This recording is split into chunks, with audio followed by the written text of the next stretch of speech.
इस वक्त राजस्थान के जोधपुर में हम मौजूद हैं और मेरे साथ यहाँ के बीजेपी उम्मीदवार गजेंद्र सिंह शेखावत जी मौजूद हैं। किसी तारुफ की उन्हें ज़रूरत नहीं है, लोग पहले से ही उन्हें काफ़ी जानते हैं और बीजेपी के एक मजबूत नेता के तौर पर उन्हें जाना जाता है। गजेंद्र जी, आप लगातार चुनाव प्रचार में हैं और एक मजबूत नेता के तौर पर आपको देखा जाता है, आपको देखा जाता रहा है, लेकिन इस बार का चुनाव क्या कुछ अलग है? देखिए, हर एक चुनाव अपने दृष्टिकोण से अलग अलग नवीनताओं को लिए हुए होता है, विविधताओं को लिए हुए होता है, अलग तरह के इश्यूज़ होते हैं, अलग तरह के जो है विषय होते हैं।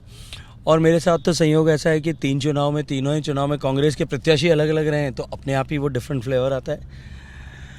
लेकिन एक चीज़ जो कॉमन पिछले 3 चुनाव से लगातार है वो कि अब चुनाव से बाकी सब विषय दूर हट करके विकास चुनाव का मुख्य मुद्दा हो गया है। देश की सुरक्षा, देश का निर्माण और उसके लिए विकास। माननीय मोदी जी के राष्ट्रीय राजनीति में पदार्पण के साथ में ये जो विषय शुरू हुआ है, नैरेटिव एक सब पर भारी है। इस नैरेटिव को तोड़ने के लिए कांग्रेस पार्टी बहुत सारे तरह के विपक्षी दल बहुत सारे तरह के फॉल्स जो है नैरेटिव घड़ने की कोशिश करती है, लेकिन अल्टीमेटली जनता सब जानती है, देखती भी है। मैं तो आपसे आग्रह करूंगा कि यदि अवसर मिले तो गाँव में जाइएगा।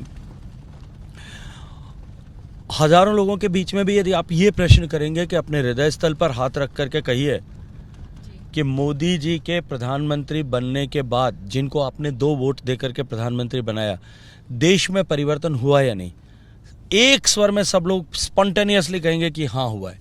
और अगर आप ये कहें कि गरीब के घर में रोशनी हुई नहीं या उसका जीवन स्तर सुधरा या नहीं, तो भी 100% लोग उसके साथ में अपनी सहमति व्यक्त करेंगे।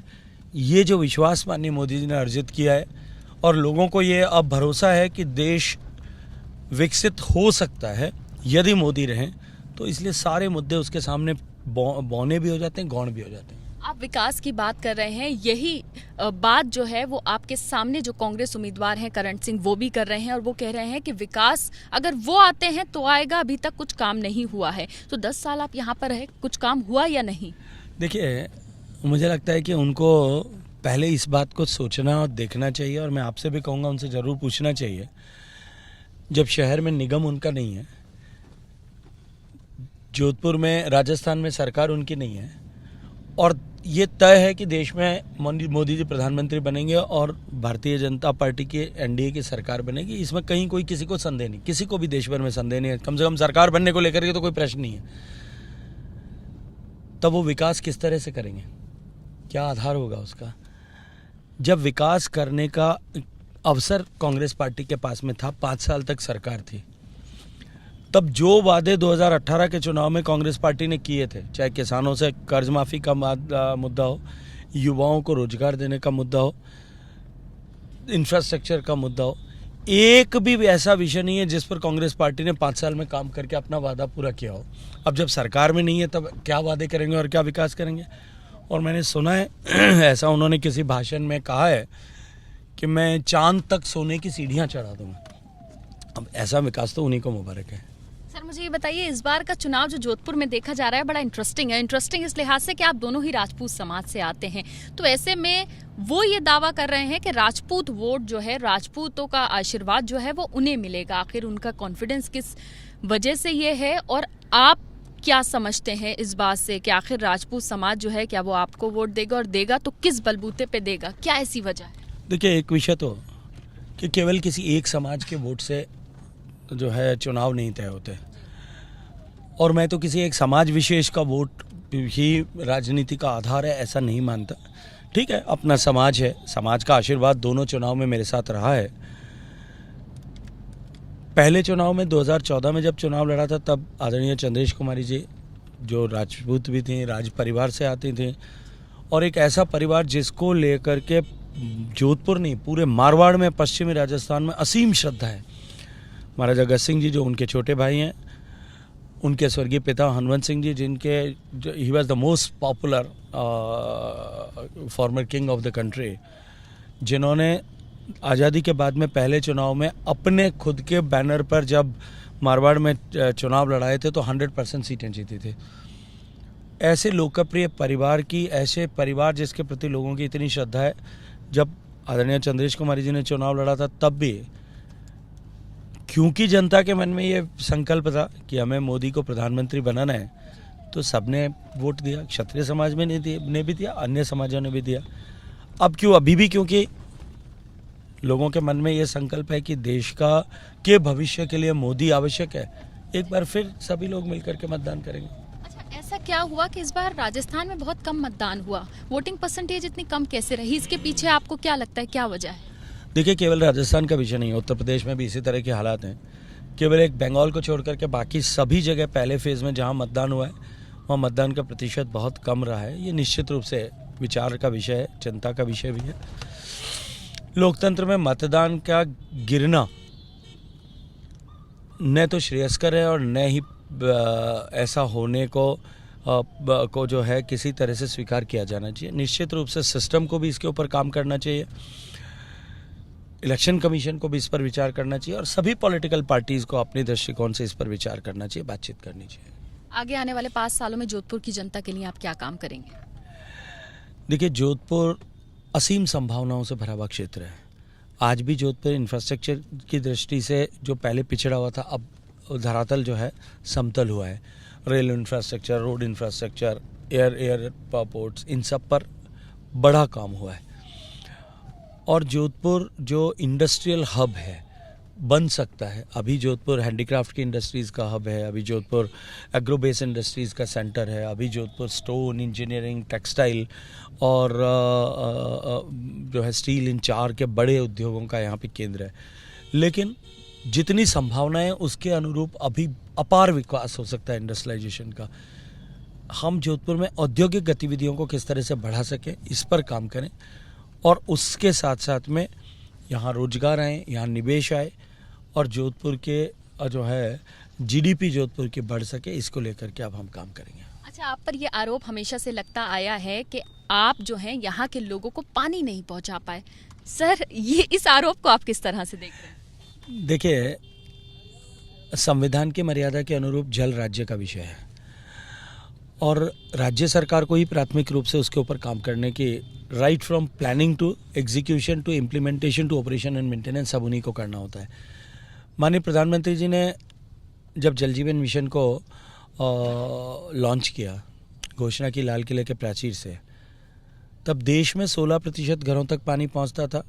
कोविड की आपदा के बावजूद भी आज 4 साल बाद में जितना काम देश में आज़ादी के 72 साल के में हुआ, उससे 3.5 गुना काम पिछले 4 साल में करके और हमने 76% कवरेज तक पहुंचाया। 3 करोड़ 23 लाख घर तक पानी पहुंचता था, आज 14 करोड़ 75 लाख घरों तक पहुंचता है। बहुत सारे राज्यों ने, 12 राज्य ऐसे हैं जिन्होंने 100% सैचुरेशन कर दिया। लगभग 10 राज्य ऐसे हैं जो 85% से बाहर है। इम्प्लीमेंटेशन, जैसा मैंने कहा, राज्य सरकार की जिम्मेदारी थी। सबसे ज़्यादा बजट राजस्थान को दिया गया देश में, 27,000 करोड़ रुपया दिया। सारे प्रोजेक्ट प्रपोजल्स पास हुए, लेकिन उसके बाद में भी राजस्थान की निवर्तमान सरकार 5 साल में, 4.25 साल में सिर्फ 6,000 करोड़ खर्च कर पाई। और ऐसा इसलिए, इस परियोजना को इसलिए अटकाया लटकाया गया कि माननीय अशोक गहलोत साहब ये जानते थे, उनके मन में डर था कि यदि हर घर तक पानी पहुंच गया तो जो मोदी के प्रति श्रद्धा है वो 1000 गुना बढ़ जाएगी, क्योंकि यहाँ सबसे बड़ी चुनौती वो है। और अगर ऐसा हुआ तो अगले 50 साल तक कांग्रेस कभी सत्ता में वापस नहीं आ सकेगी। इसलिए उन्होंने जानबूझ करके इस जल जीवन मिशन को डीरेल किया, डिफंक्ट किया और उसमें जम करके भ्रष्टाचार हुआ और राजस्थान 32 प्रदेशों की तालिका में जहां काम चल रहा था उसमें सबसे नीचे के पायदान पर जाकर खड़ा हुआ। तो उन्होंने जो राजनीतिक पाप किया उसकी सजा उनको मिली। अब चूंकि डबल इंजन की सरकार बनी है, वी आर कमिटेड कि हम अगले 1-1.5 साल में राजस्थान के इस संकट का स्थायी समाधान करें। आपके सामने जो चुनाव लड़ रहे हैं कांग्रेस के उम्मीदवार, उन्होंने ये भी आरोप लगाया कि आप भगवान राम के नाम पर वोट ले रहे हैं। इसको आप किस तरह से देख रहे हैं, इस आरोप को? देखिए, राम हमारे लिए राजनीति का विषय नहीं है। राम, हम मर्यादा पुरुषोत्तम राम हमारे लिए, हमारे न केवल आस्था का केंद्र है, हमारी प्रेरणा के पुंज हैं, अपितु राष्ट्रीय चिति का विषय है। अगर मैं देश के परिप्रेक्ष्य में बात करूं, मर्यादा पुरुषोत्तम भगवान श्री राम का मंदिर जन्मस्थल पर बनना चाहिए, ये संकल्प इस चुनाव का नहीं है। 1980 में भारतीय जनता पार्टी बनी थी और 90 के दशक से भारतीय जनता पार्टी के हर घोषणा पत्र में ये लिखा गया था कि भगवान राम का मंदिर बनना चाहिए। अब यदि वो राम को रोकने के लिए कार सेवकों पर गोली चलाते हैं तब वो राजनीति नहीं है। वो अपने तुष्टीकरण करते हुए अपने वोट बैंक को साधने के लिए भगवान राम जो राष्ट्रीय चिति का विषय है, मर्यादा पुरुषोत्तम राम को काल्पनिक बताते हैं तब वो राजनीति का विषय नहीं होता। अपने वोट बैंक को बनाए रखने के लिए इस तुष्टीकरण की नीति जो कांग्रेस का सिद्धांत है उसके चलते हुए वो राम मंदिर के निमंत्रण को ठुकराते हैं तब वो जो है राजनीति का विषय नहीं है। और जब हम राम का मंदिर बनवा कर उसके ऊपर उसका भगवा ध्वज उत्साह के साथ में अपने घर पर लगाएं तब वो राजनीति है। तो हम राम को मानने वाले लोग हैं। अब जब दबाव पड़ने लगा है तब ये कांग्रेस पार्टी के लोग स्यूडो राम भक्त बन करके कुर्ते पजामे के ऊपर उल्टी जनेऊ पहन करके घूम रहे हैं, उसका जवाब उनको देना चाहिए। आप नज़र उठा करके देखिए जहां हम खड़े हैं, बाहर निकल करके अपने कैमरे को घुमा करके देखिएगा, हर घर के बाहर राम दिखेगा, हर घर के बाहर भगवा पताका दिखेगी। लोगों में इस 500 साल में जो नहीं हो पाया था वो जब साकार हुआ है तब लोगों में उसको लेकर के अपरिमित उत्साह भी है और श्रद्धा भाव भी है। 400 पार का नारा लगातार लगता रहा है, तो अपनी जीत को लेकर और केंद्र में सरकार बनाने को लेकर कितना विश्वास है आपको? कल का सूर्योदय पूरब से होगा, ये जितना इनएविटेबल है, अवश्यंभावी है, उतना ही ये है कि जोधपुर में कमल खिलेगा और देश में भारतीय जनता पार्टी की प्रचंड बहुमत से सरकार बनेगी। बहुत शुक्रिया एबीपी न्यूज से बातचीत करने के लिए गजेंद्र सिंह शेखावत जी, जिन्होंने मुखर होकर हर एक सवाल का एबीपी न्यूज के जवाब दिया। और फिलहाल वो चुनाव प्रचार के लिए निकले हुए थे, उसी काफिले के साथ हम भी उनके साथ मौजूद थे और जरा बाहर निकलेंगे और देखेंगे कि कैसे लोगों से मिल रहे हैं, क्योंकि लोग उनके इंतजार में खड़े हुए हैं। मैं देख रही हूँ सर बहुत सारे लोग खड़े हुए हैं, तो हम भी साथ साथ चलते हैं और जरा देखते हैं कि कितने लोग जो हैं वो उनके लिए इंतजार कर रहे हैं। लेकिन सबसे बड़ी बात यह है कि उन्होंने कई सारे ऐसे सवालों के जवाब दिए। उन्होंने कहा कि उन्हें अपनी जीत पर बहुत ज्यादा विश्वास है और उनका कहना है कि वो खुद भी जीतेंगे, जोधपुर में भी कमल खिलेगा और साथ ही साथ केंद्र में भी उनकी ही सरकार बनेगी। कैमरा पर्सन हेमंत के साथ मदीहा खान, एबीपी न्यूज, जोधपुर, राजस्थान।